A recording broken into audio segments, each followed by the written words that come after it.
திருச்செந்தூர் அருகே உள்ள உடன்குடியில் தனியார் மெட்ரிகுலேஷன் பள்ளியில் மாணவிகளுக்கு உடற்கல்வி ஆசிரியர் பொன்சிங் பாலியல் தொல்லை அளித்த விவகாரம் குறித்து சிபிஐ விசாரணை நடத்த கோரி பாஜக சார்பில் கண்டன ஆர்ப்பாட்டம் நடந்தது.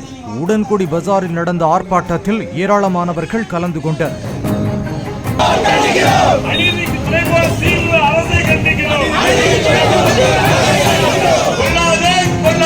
கொல்லாதே